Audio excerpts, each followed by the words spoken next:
At the beginning of the film, we are shown a boy near the pyramids of Egypt, whose name is David, and now David starts telling his story. From here, the story goes into a flashback to the time when David used to study in college. There was also a girl studying with him whose name was Millie. David liked her a lot. He gifts her a snow globe. Just wanted to give you this. I thought you'd really like it. It's a little dinged up and it's missing a few steps. Just then, one of David's friends comes there, takes the ball from him, and throws it far away onto the ice. When David goes to pick it up, the ice layer is too thin, and he falls into the freezing water. Just forget about it. Come on, Rice Ball, don't be stupid. Just come back, please. David! Seeing this, Millie gets very scared. David tries his best to come back up, but he cannot.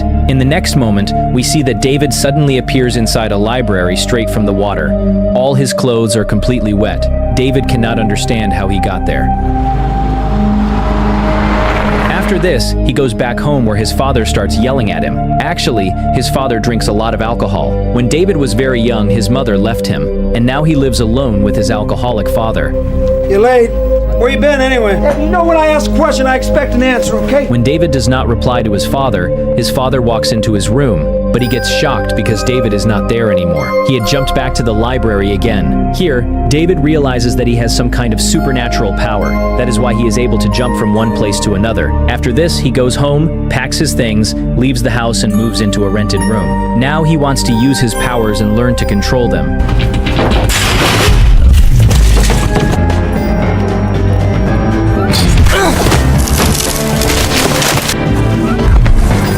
As he experiments with them, he realizes that by looking at a photo of any place, he can jump there instantly. In other words, he can travel to any location whose picture he has seen. Now David needs money, so he jumps inside a bank and steals a huge amount of cash. I was 15. I figured I'd pay it back someday. Hey, it's this way. Think quick.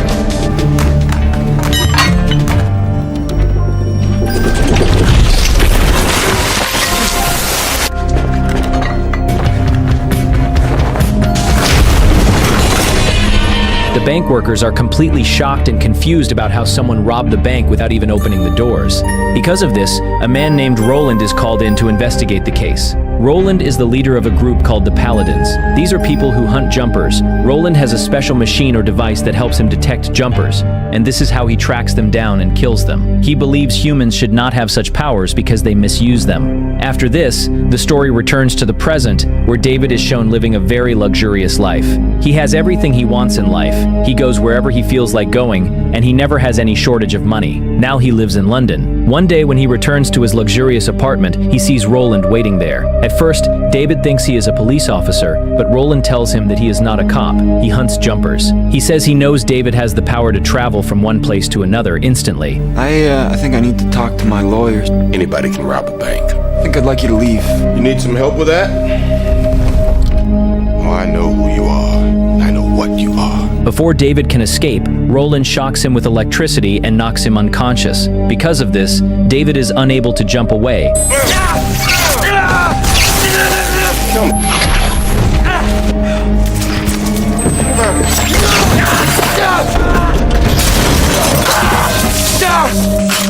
Living like this with no consequences.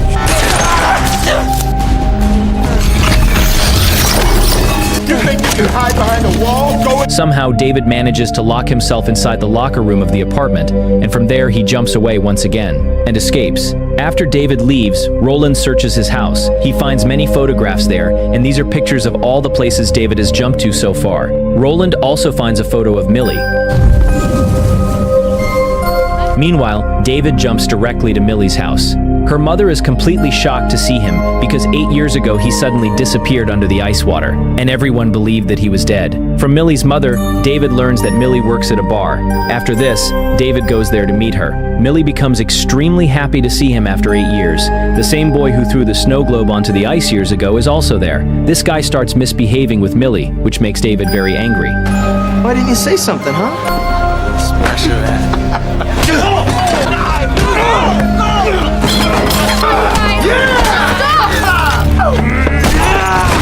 A fight begins between the two of them, and when they move away from everyone's sight, David jumps him straight into the same bank that he had robbed earlier, trapping him there, and then returns back to Millie. David tells Millie that he is a banker at a very big bank. Then David asks Millie to come with him to Rome. I didn't know what to say. We skip this boring stuff. You know, I didn't think, I don't know, you were gonna go travel the world. We all need to grow up, right? So what do you do? Banking. What now? What's your plan? Maybe you're gonna do some traveling. Maybe checking out Rome, actually. Millie agrees, and now both of them spend a very good time together in Rome. After this, they visit the most famous place in Rome called the Colosseum. But now this place is closed, so David moves away from Millie and uses his jumping ability to go inside and open the door. Whoa, wait. Sorry, sir. Sorry. See, we just want to go inside there. It's just, No, just it's gonna walk around a impossible. bit, yeah? No, it's impossible. You know, she came all this way to go inside. Millie, how about a private tour? Said it's closed, the door was open. You want to see the Colosseum or not? After that, both of them enter the place. After spending some time around the Colosseum, they want to enter another section, but its door is also locked. So once again, David goes away from Millie and jumps inside. But before he can open the door, a boy named Griffin suddenly appears there. Griffin tells David that he knows he is a jumper. He says that when David suddenly disappeared during the fight at the bar, he noticed him because he is also a jumper. That is why he recognized David's secret immediately. While the two of them are talking, two men working for Roland suddenly arrive there. They are hunters who kill jumpers. Before they can attack David and Griffin, Griffin kills both of them.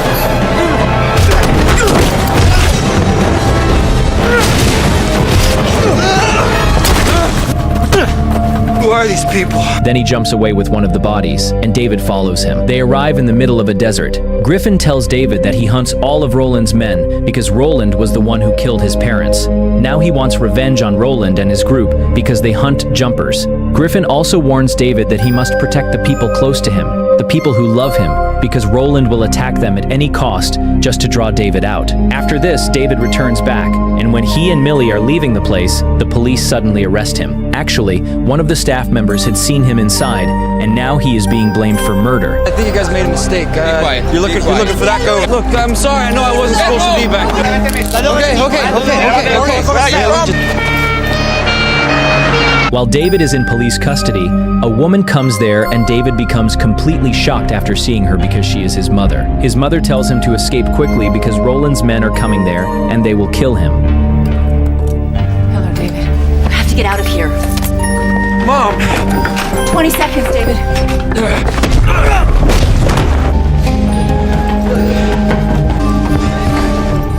David escapes from there and goes directly to Millie. He takes her to the airport and tells her that she has to leave this place. But now Millie has started doubting David. She asks to see his bag, and when she opens it, she finds a huge amount of money inside.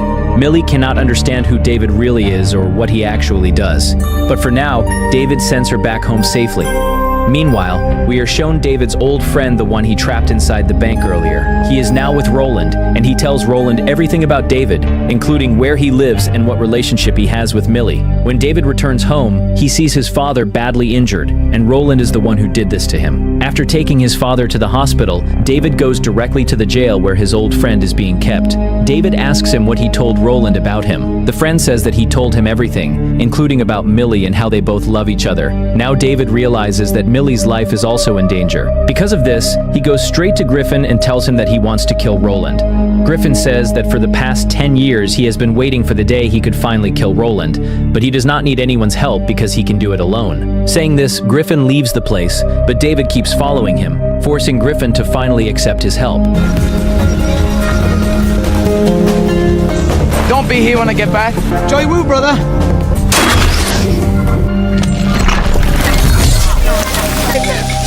Yeah, no, I've been meaning to call, really.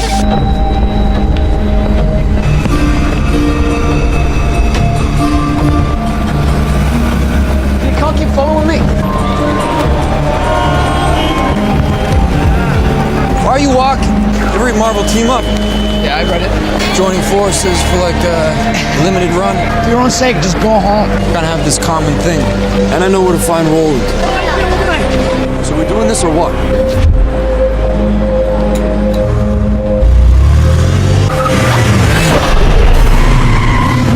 Sorry, clutch stuck.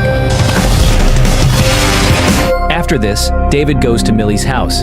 He knocks on the door, but she refuses to open it. So David jumps directly inside her house. Millie tells him to leave, but at that moment David looks out the window and sees Roland coming toward the house. So David grabs Millie and jumps straight to Griffin's hideout. For the first time, Millie discovers David's supernatural powers and realizes how he can instantly travel from one place to another. When Millie tries to leave the place, she sees nothing but endless desert in every direction. There is no way out. Meanwhile, Roland uses his special machine that tracks jumpers and arrives at the same location. There, David notices a photograph hanging nearby, and it is a photo of his mother. From this, he realizes that his mother also works for the same group that hunts jumpers, the group led by Roland. Just as David walks toward his mother's photo, Roland and his men arrive there.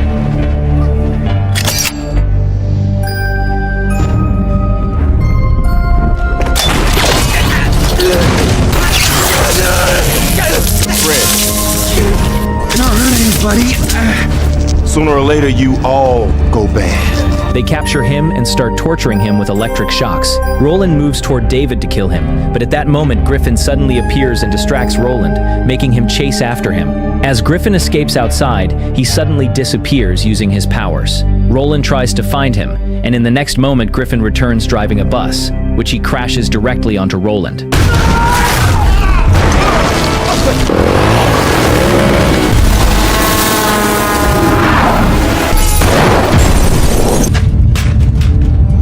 When Griffin comes back inside, he sees that David is completely tied up with electric wires. Millie is also there, trying to free David. First, Griffin manages to free David, but Roland has already arrived there and takes Millie under his control before leaving with her. However, Griffin now has Roland's special machine that can track jumpers. Roland knows that Griffin and David will come to save Millie no matter what, so he keeps Millie trapped inside her own house and waits for both of them to arrive.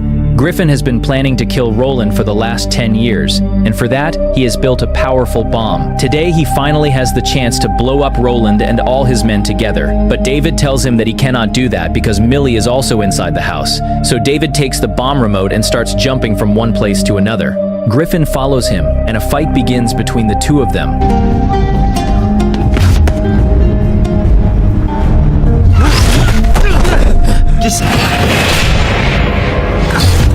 David, you touch a sip again, I'm gonna kill you!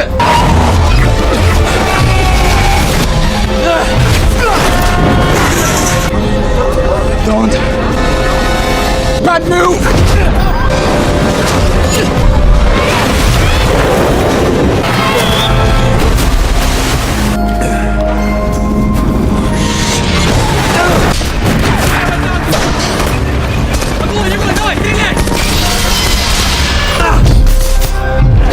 David traps Griffin in one place. Griffin tells him that he wants to help and asks David to free him, but David does not trust him. Because of this, David leaves Griffin behind and goes straight to Millie's house where she is being held. There he sees Millie standing in front of him, but just as he moves toward her, Roland and his men capture him.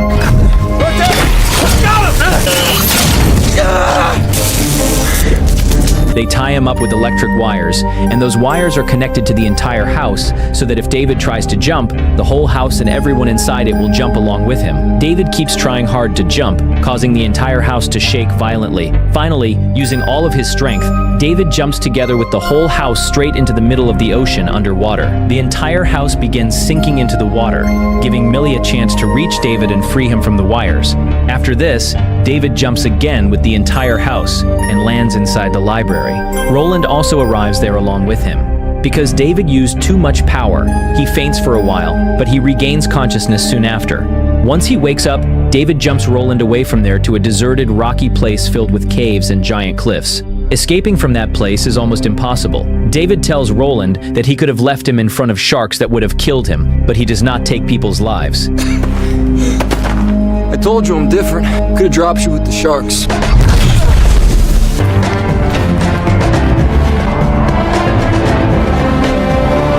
David jumps directly to his mother. There he also learns about his half-sister Sophie. His mother explains that when David was 5 years old, she discovered that he was a jumper. That was the first time he had ever jumped. Since she was a paladin and worked for Roland, her job was to kill jumpers. At that time, she only had two choices: either kill David or leave him behind. She says she loved him too much, which is why she decided to leave him instead of killing him. David had always wondered why his mother abandoned him when he was only 5 years old, but today he finally gets the answer to that question.